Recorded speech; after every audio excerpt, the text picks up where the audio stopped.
You're listening to the CD Baby Baby DIY Musician Podcast.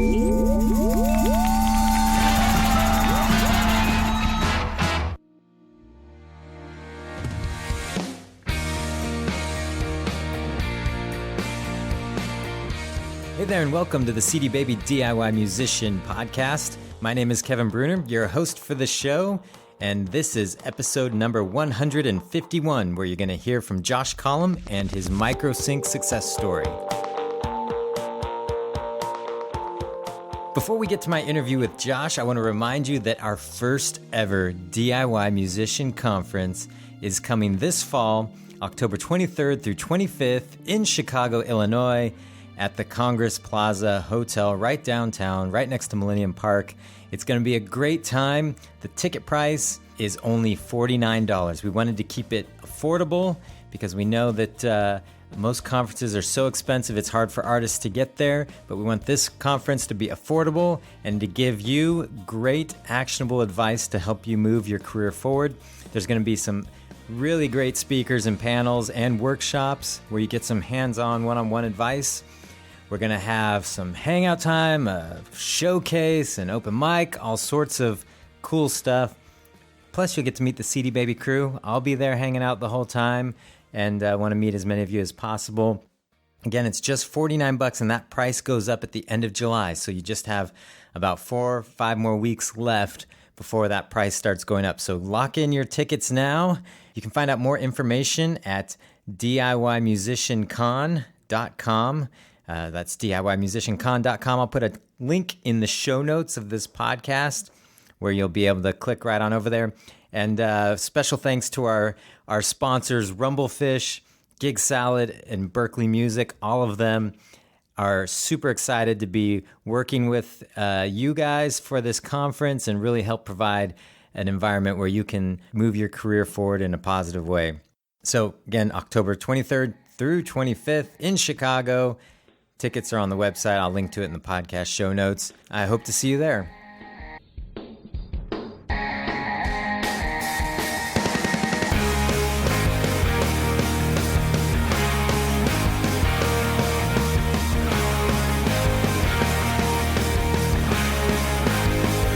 So this episode, we're going to be talking about a micro-sync success story. And for the record, what micro-sync is really a lot of the ways music is being used on social networks, videos, YouTube, music fan or just general consumer out there is wanting to post stuff online and they want to put music to it. And it's different than how Hollywood or TV shows approach licensing music. So when we're talking about microsync, we're really talking about how the opportunities are out there for you to really empower music fans to use your music in a way that can drive revenue that was previously unimaginable. So this is a great story, a great interview with Josh Collum about how this drastically changed his career and his approach to making music, and I know you're going to love it, so let's check it out.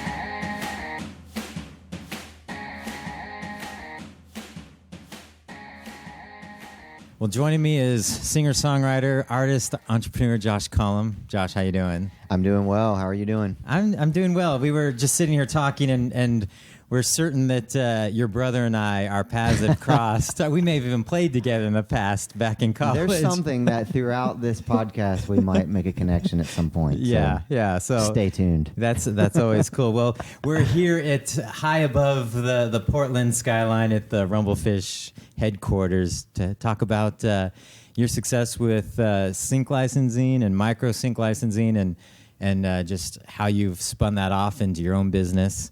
But let's start at the beginning. Let's do it. You go under you release music under the name Secrets in Stereo. Right.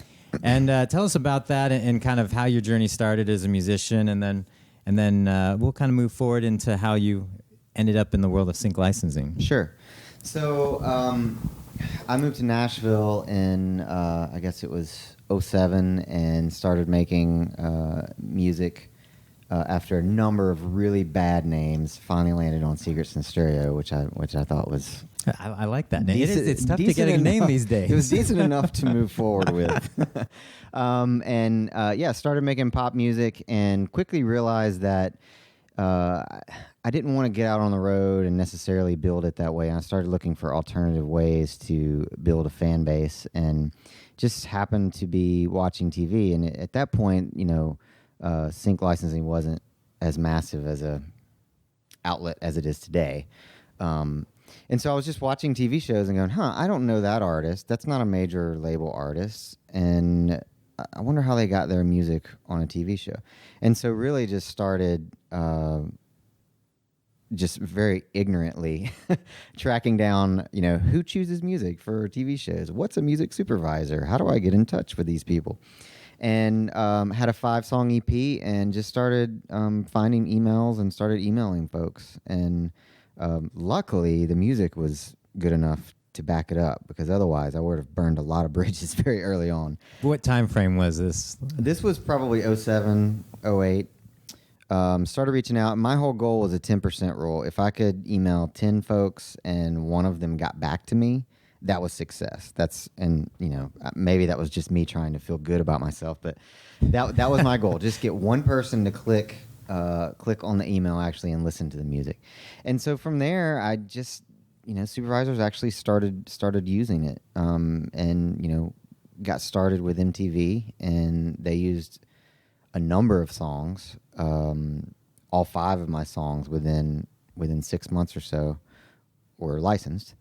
And so I said, okay, well, this is cool. I had a song on The Hills, which had about 3 million viewers. And so I looked at that and I was like, how long would it take me to reach 3 million people if I went out on the road and played to 25 or 50 a night? And so it just made sense to me, especially where everything was moving. Everything was already starting to move towards digital, that it just made sense that would be the way to connect. And so from there it grew. I was able to go back and reach out to other supervisors that maybe didn't open my email the first time, and I had a bit of a track record, and that allowed for the ability to keep that train moving, which was nice. Yeah. Before we go any further, I'm curious with reaching out to music supervisors directly. Did you? How did you approach that? Because I know a lot of people will hunt down an email, and sure, I think that your 10% rule, that's a pretty good one. But I know a lot of people will burn some serious bridges, like you said, by going about it the wrong way. Well, that's a really good question, and I get it often. And the answer is somewhat harsh, but it's reality. The first thing, you have to have music that's going to back up your email. Mm-hmm. You have to. It's got to be something that other person that you're asking to take time out of their day to listen, that it's going to be usable for them. Because that's, at the end of the day, that's the whole point. You need to be providing them something that they can use. And so that's first. You got to be good enough. And that's a very subjective thing, and it's a hard thing to quantify, but you got to have the production down. The quality's got to be there. The songwriting's got to be there. There's a certain DNA to a song that works for picture, and you have to follow those guidelines before you even want to reach out. If you've got that, if you can check that box, then you really have to know how to write an email. And it sounds so simple, but I actually have a advertising degree, and I learned so much from that about how to write copy and how to write compelling words to really get people to act. And you want to have one solid call to action, and that call to action is click on the link to listen to the music. That's it. You don't want to ask them multiple questions. You don't want to distract. You want to say, hey, here's what I've got. I think this is good for you because ... Click here to listen. And that's really all you can ask for. And then it's just a matter of luck. People might not see the email. People might see it and it just doesn't register, and it gets lost in an inbox of 1,000 emails. And so a lot of it's luck. But yeah, the first thing is you got to do your due diligence on the creative side and make sure that your art is worth it to them, for sure. When they started reaching out to you and saying, hey, this is going to work with our show, did you find that you needed help like negotiating the contracts, or did you just kind of go with what they said, or did you educate yourself on that side? I did need help. I didn't know it at the time. Because I've seen lots of artists in that situation where they get to that point and then they go, they freak out. Oh, MTV wants my song. It's going to be $100,000. I'm like, that's not how it works. They'll move on. Or they'll just go, you can have it. Go. You know. And there's a happy medium there. Yeah. I mean, you don't know what you don't know, right? So I didn't know a ton in that world, and I was trying to build a resume, and so in particular with MTV, which tends to have smaller budgets for their shows, I definitely accepted some things just to make a name for myself, for sure. But yeah, as time went on, I learned what a license should look like, what fees should look like, what are the windows, and I get that question a lot too, like what are the fees in this window, because it's kind of an unknown, and so learning that kind of table of, okay, cable's going to be this to this, and TV's going to be this to this, kind of learning that, and like with anything, you learn your craft, and you learn what your art's worth, and you do that over time. Yeah. So you started building a resume, and did that start changing how you created music now that you've got this kind of sync resume and these connections and not necessarily wanting to tour? Maybe you were still touring, but I mean, did it start changing how you even pursued your career? Yeah. I mean, it gave me a focus, and it definitely didn't mean that I wasn't doing other things. But what I found is that having my music in TV shows and movies and ads was a launch point. And so it launched me into, college radio and to all these other things. But it was a jumping off point, and it created a story, which I think is so key. You have to have something that compels people to remember you. And that's very hard these days. It's harder and harder. There's just so much noise out there. And so for me, sync was my story. And my music very naturally fit there, but absolutely it was, as I went forward, it was definitely something that I kept in mind as I made more music. Did people start just reaching out to you for sync placements now that you started getting more under your belt, or was it still that same sales kind of job of reaching? It was both. Yeah. This is overstated, but it's a relationship business, and so there's X amount of music supervisors out there, and my strategy, and not even a strategy, but my DNA is I don't really care about job titles. I just worry about people, and people are people, and so over the years I just built genuine, authentic relationships with people in that position. And so, there was a rapport, and it was, hey, do you have anything new? Can you write something for this?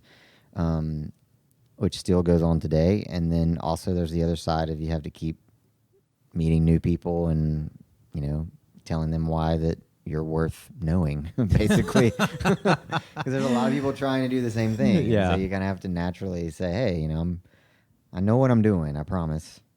Please remember me. So I know whenever we start talking about sync placements, and you sort of alluded to it to yourself about, there's a wide spectrum of fees that get paid, different types of deals. What kind of fees were you seeing? Sure.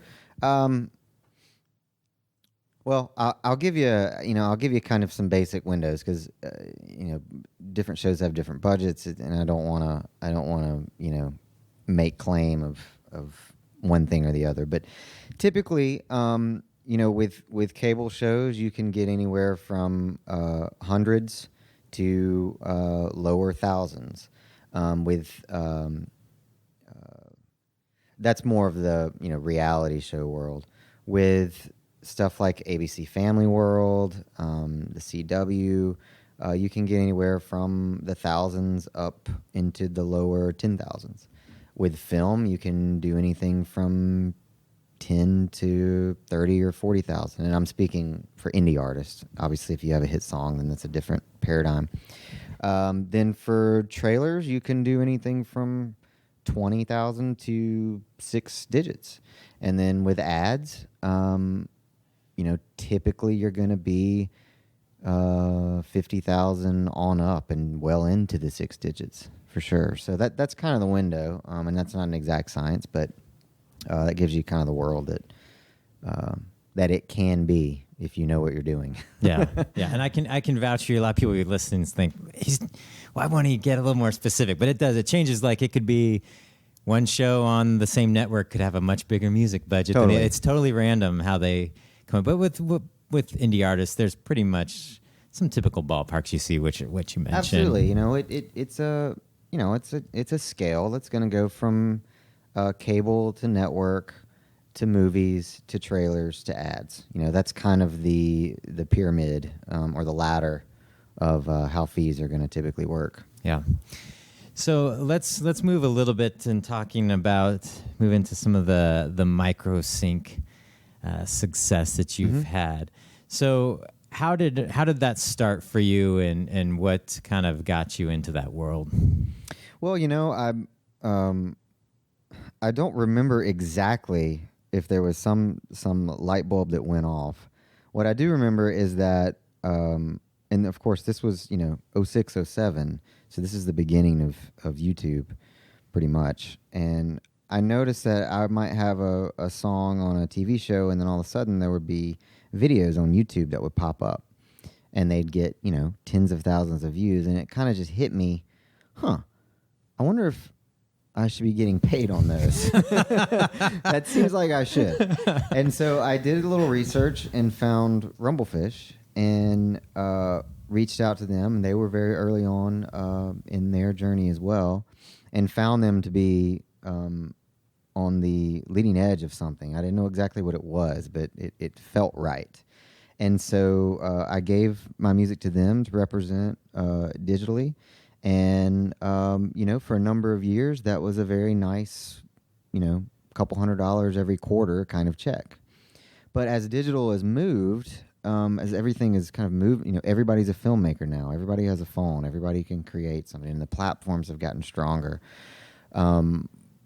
It's been really, really interesting and exciting seeing a lot of things happen, whether it's having a song on a TV show and then, someone making a video, or someone just falling in love with a song and making a lyric video that gets, 100,000 views, or, being on a platform like Animoto, which is a wedding photography platform where they can make slides essentially and put music behind it, and having, a very popular song on that platform.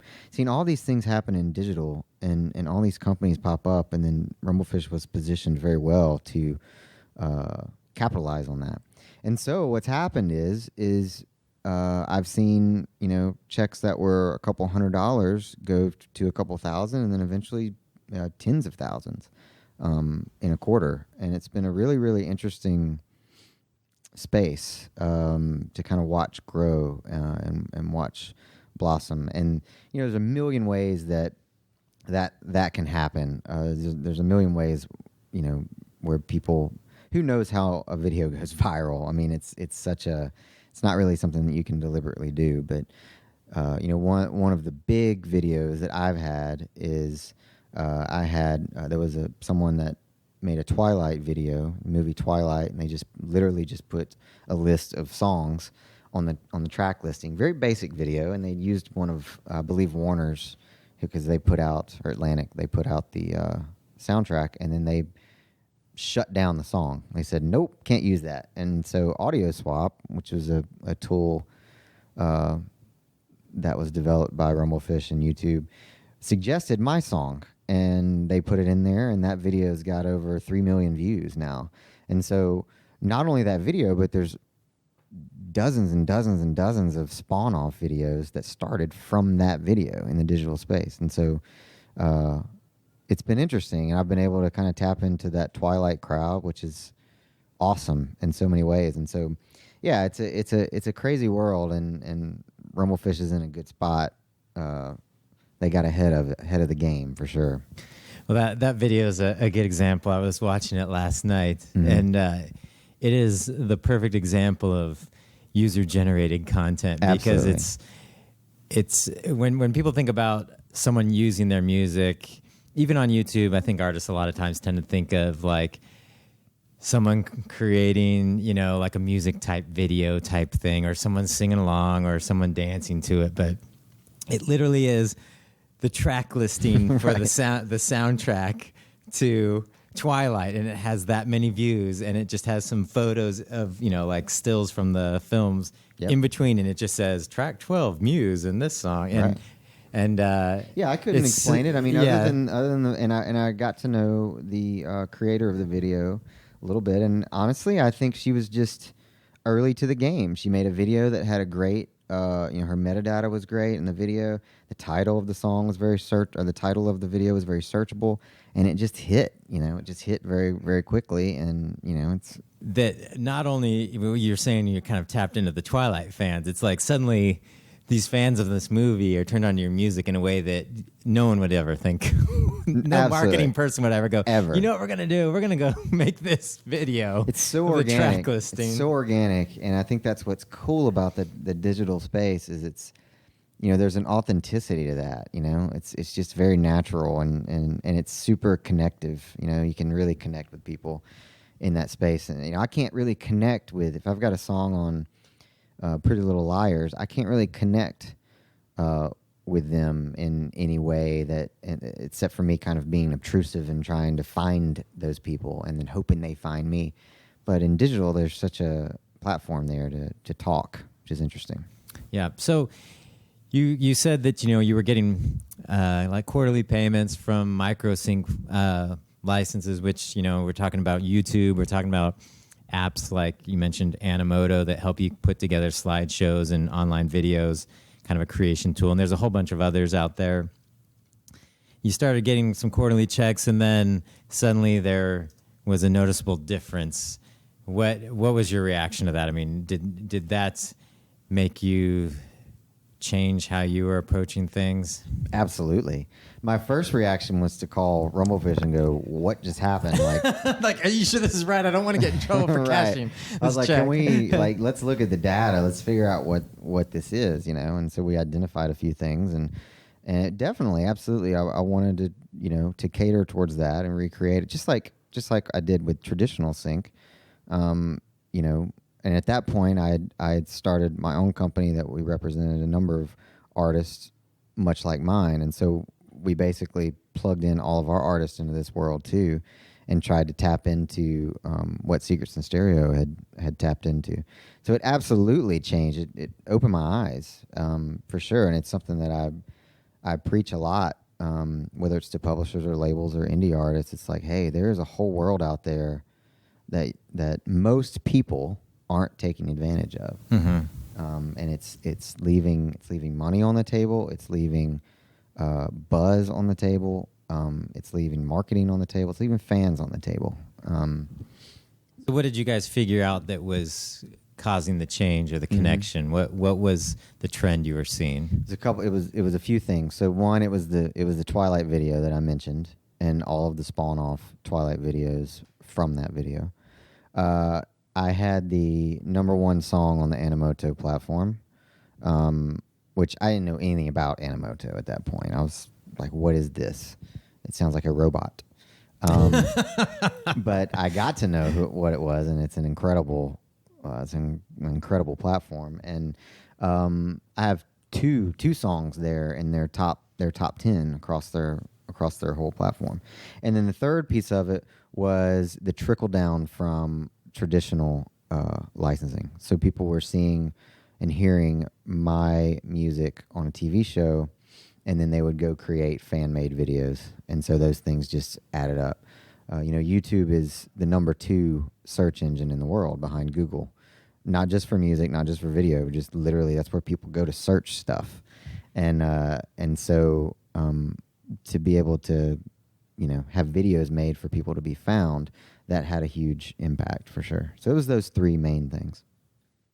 So what do you think? Were there any specific types of videos that you found were using your music?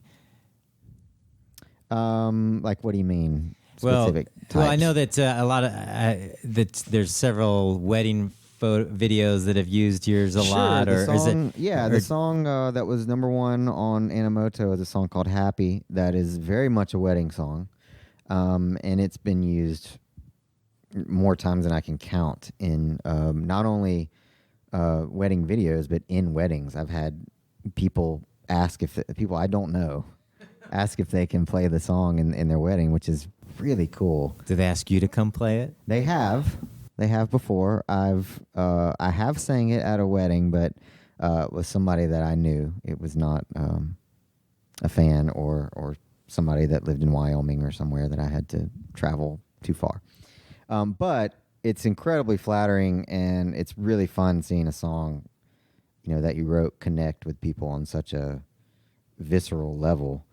But yeah, ton of wedding stuff. A lot of my music is very relational, so a lot of relational videos. Yeah. Part of the reason why I ask, because I know that you've had some success with the wedding videos, but the song's titled "Happy," and I was curious if you were seeing that because it was such a searchable word that was a pretty unexpected trigger where people go looking, I need a song for my video, I want something happy, and there's your song. It's very possible they'd be disappointed because the song is definitely it's not a bouncy song. It's it's not Pharrell for sure. But I mean, I always think about that. I always want titles that are the keywords of the song, because it's half the battle is being found, for sure. So that could have definitely had a piece of it.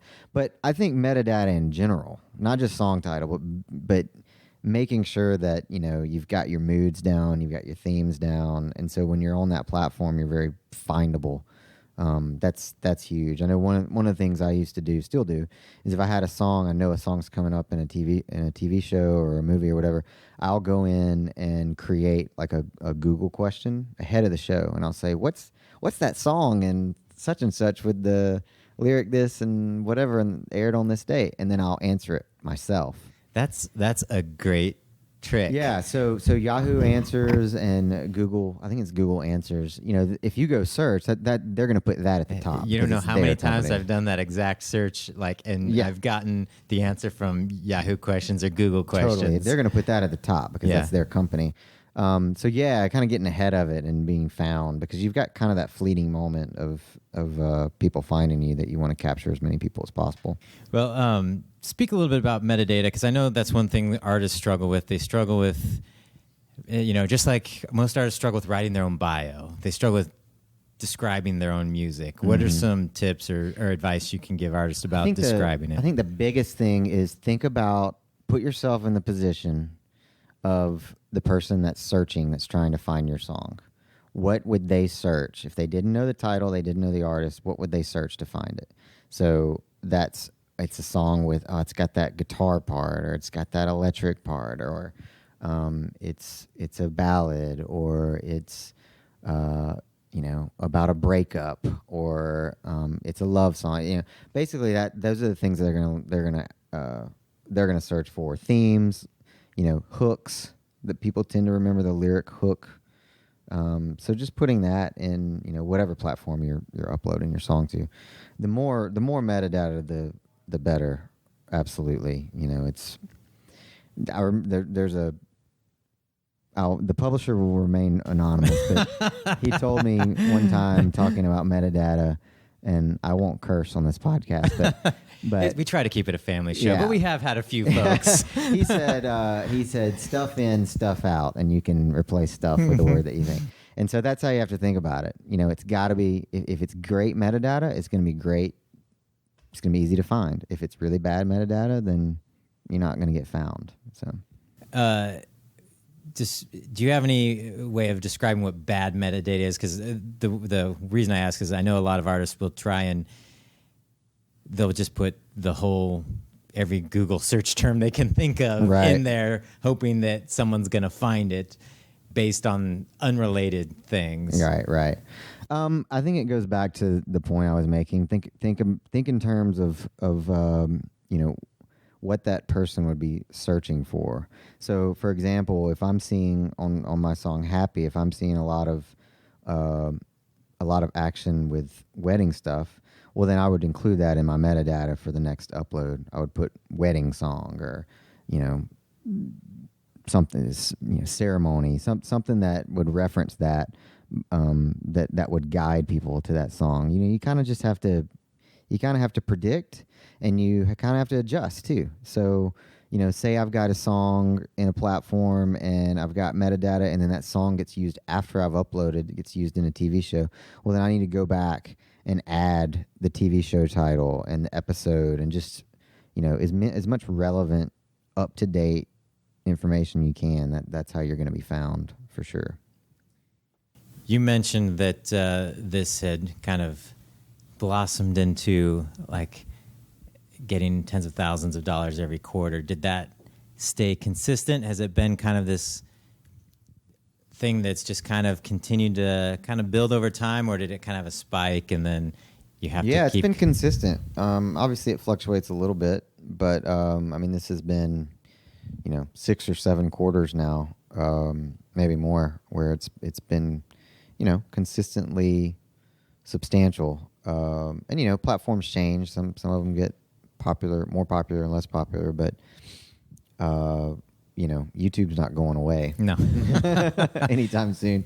I don't see anything but growth in that world. So, and I think we're just getting started in it. Well, I love it because it's the idea of that your music is out there working for you, even if you're moving on to other things. That totally. And it's working for you in a way that actually builds your brand as an artist, and people are connecting with it in different ways than you ever imagined. And just for reference, people may not have an idea of when you're saying wedding videos, you're just talking about stuff shot on an iPhone. It could be that, but the ones that I've seen of yours that you reference, one was like pretty fantastic cinematography. Some of them are amazing. That one, there was one of that wedding in Bali. Absolutely, yeah. It's one of my favorites. Thousands and thousands of dollars producing that for their wedding. I think what's happening is that we're moving away from the traditional wedding photographer. Not moving away, but people are adding video into the way that they want to remember their wedding. Yeah, and so I think that's what we're seeing. And so it's professional. Yeah. If there's one thing people spend money on, it's weddings. And so a lot of the videos are great. Just really, really great stuff. And I've seen, not just wedding videos, but other videos that are done really well. And people are getting better at that. Like, even you can do amazing things with an iPhone now. Yeah. Yeah. So that's just wanted. We'll put a link in the podcast show notes so people can see some of the videos we're talking about. Some of them are, it's not a video camera sitting at the back of the room while, this boring wedding happens. It's like these professionally shot stories that just happen to be about a wedding, and they're using your music. Right. And there's bad ones. Yeah, too. there's bad ones too. It's the internet. There's always bad stuff. Right. So let's talk a little bit about the company you started, Sure. Sorted Noise, and what you're doing there, and just talk about that. So I was doing my thing as Secrets in Stereo, and this is 07, 08. And my older brother and his best friend growing up, they had started a production team, and they were co-writing and producing all the Secrets in Stereo stuff. And so we all kind of looked at each other one day and really identified that the industry was changing, and being a traditional production team wasn't going to fly for too much longer. And so they looked at what I was doing. I looked at what they were doing. I'm like, hey, how about we, join forces here and do something, different. Kind of rethink this. And so that's where Sorted Noise started, and it's evolved over the years, and to what it is today, which is this incredible community of mostly Nashville-based artists that make and license music for picture. So that's anything from these digital things to TV to movies and ads. And that's what we focus on solely. And so we have about 25 artists right now, and that's growing rapidly. And we represent all of their catalogs. And then we also, proactively write for TV shows and movies. We might get a script. We might get video of a scene. We might get a brief for an ad that has been made, or maybe it hasn't been made yet. Yeah, and that's what we do every day, and it's awesome because there's never been more of a need for music in TV ads, the digital space, and that's only growing. And so we're really lucky to be in a really cool spot to do what we do for sure. So you guys are writing original music based on, like you said, people giving you, you basically pitching for a job and you get the job to write. But you guys are still creating a catalog just for like seeding the internet for like YouTube usage and stuff like that? Yeah, everything we create, we absolutely pass over to Rumblefish and get out into that world. We want it to be found for sure, especially if we've got a big sync or a big ad. We did a spot for IKEA last year, and so we want that song to be available for people to create their own ads, online. How does that conversation work with like an IKEA? Was that an original song you wrote specifically for them, and they still let you? Was there like a window of time that they had exclusivity, or? Well, they have exclusivity with their category, which is the product category, which is furniture.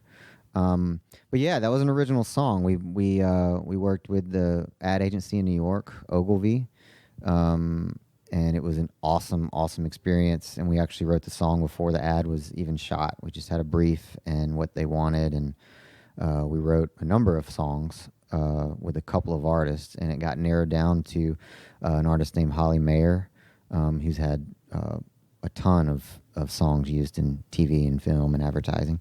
And it's a great song. It's a really great song. I think that was key. It wasn't a jingle. It was a standalone, amazing song, and that's why it worked. It's called "The Only Walls for Me," and the ad was just really about, it was kind of set in the morning of. It was a very, very non-over the top ad, which I loved. It was very just common. What do you do when you get up? And that's what the song represented as well, just everyday life, pretty much. So yeah, it was an original song, and they licensed that song from us, and then it's still out there. And they let you have free reign with it on YouTube. Yeah, and everywhere else. obviously, we can't go to another competitor and say, hey, you should use this. I don't know why they would want to use it, but yeah, I think they want it out there as much as possible too, because it represents their brand. They obviously feel that way. Yeah. So. Yeah. Well, cool. Well, we could probably talk for hours Right. about that whole angle, but Sure. we'll save that for another podcast. But I always like to ask artists when they come on the podcast, any mistakes, stories they have, or common mistakes they see artists make, or any helpful tips or words of advice. But that's a whole podcast. Yeah, mistakes. We always enjoy laughing at our own mistakes, and artists, we're a funny bunch. We do some crazy, wacky things at times, and I think it's good to not feel like you're alone. Yeah, I mean, we had a management business for a number of years, and so I was managing a couple of artists, and so I have probably an interesting perspective on this. I think, that's a whole podcast where we could get into things, but I think that generally, and I'm absolutely guilty of this. I think that artists kind of live in their own weeds, and they tend to overestimate how many people know who they are and know about their music. And I think if there's one piece of advice, it's build a story. And you'll know when the story is connecting because it'll naturally connect. I see so many artists going and getting publicists before they even have an EP out. And I'm like, why would you, a publicist doesn't create a story. They tell a story that's already exists. And so, if there's one piece of advice, it's take your time. It's not ever going to happen overnight. Find how you want to build your story, whether that's sync or whether that's you're making covers on YouTube, however you need it, whether it's live, whatever you need to do, build a story and then start from there and focus in on that. Don't get the cart before the horse and think that tactics are going to create your story. Just because you're on college radio doesn't mean people care. And so you gotta build the care first, and then feed that care with college radio or with shows or with whatever it might be. Yeah. That's good advice. We talk about building a story a lot on the podcast, so I think that's good advice to end on. And that's it's hard, and it's a hard thing to do, and that's why people skip it sometimes. Yeah, but you got to do it. Yeah, and that's not a. I don't know if this will be picked up on the mics. That's not a buzzer. Me saying your time's up. That's a train Right. going by. Get out of here. Get out. Time's up. Out. You should jump on that train. Yeah. No. That's great advice because it is the story. It's most artists that have a career that people want to follow along have a story, and it's usually a long story that's still unfolding and always interesting. What I always tell artists is that things have changed. So what it used to be is it was a have and a have not world. So you were either a have and you were on a major label, or you were a have not and you weren't, and you really didn't have a way to connect. But now things have changed so much that the major label construct and machine has been completely broken down, and these things are all good, and it's been democratized and all that, and you can reach directly to fans, and that's all good stuff. But it also makes it harder because now you have to choose. You're not going to get plugged into a machine or not. You have to choose what your path is, and so there is no silver bullet anymore. There's just a bunch of different questions with a bunch of different answers, and your question might be extremely unique to you, and your answer is going to be extremely unique. And so you've got to find out what that question is. How are you going to connect? What's your path? And then follow that. Don't wait for anybody to make your path for you. Nobody cares about your music more than you do. I think that's the key thing to remember. I love it. I love all what you just said. Cool. Great. Perfect. I blacked out, so it was good. Whatever you said, it was great. That is how you debate. No, it was good. I think that was some great advice. We will put links to some of the videos that they can see how your music has been used in various ways. We'll put that in the podcast notes. They can find your music online as Secrets in Stereo, and they can go to sortednoise.com and find out what you're doing on the licensing front. And for artists that want to tap into the kind of micro licensing that Josh was talking about, you can do that through CD Baby. So we're great having you, Josh. And awesome. we still got to figure out. Your brother probably was one of my roommates or something at one point. Right, yeah. It's just like we got to figure this out. We'll work it out off mic. Thanks for coming all the way to Portland on this. No, thanks for having me. Yeah, and thanks so much, man. Awesome.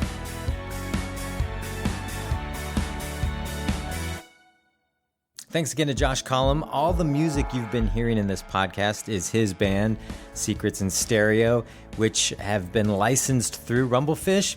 If you're a podcaster or somebody who wants to use music in their videos, whether it be a wedding video like Josh has seen happen over and over again, just head over to rumblefish.com. You can license lots of great independent music tracks and put them in your videos. The artist gets paid. You've done it legally. It's a great thing for everybody, and there's lots of good music there. So rumblefish.com to do that. And if you are an artist and you want to take advantage of the partnership that CD Baby has with Rumblefish, who powers the sync licensing program, you can sign up at cdbaby.com and just opt into the sync licensing program, and Rumblefish will take care of you. So and start monetizing your music on all these different platforms. Thanks again to Rumblefish for supplying us tracks, and to Josh Collum. And if you have a microsync success story you'd like to share, or just want to weigh in on the idea, or have a question, or want to comment on anything that we've talked on the podcast, you can do so. Our listener line is 360-524-2209. Or you can email us at podcast@cdbabypodcast.com, and you can leave comments in the show notes next to this episode on the website at cdbabypodcast.com. And you never know, we might just play your call or read your email on the episode. So we love getting your feedback, so feel free to do that. And hope to see you in Chicago in October. And that's going to do it for this episode. Bye.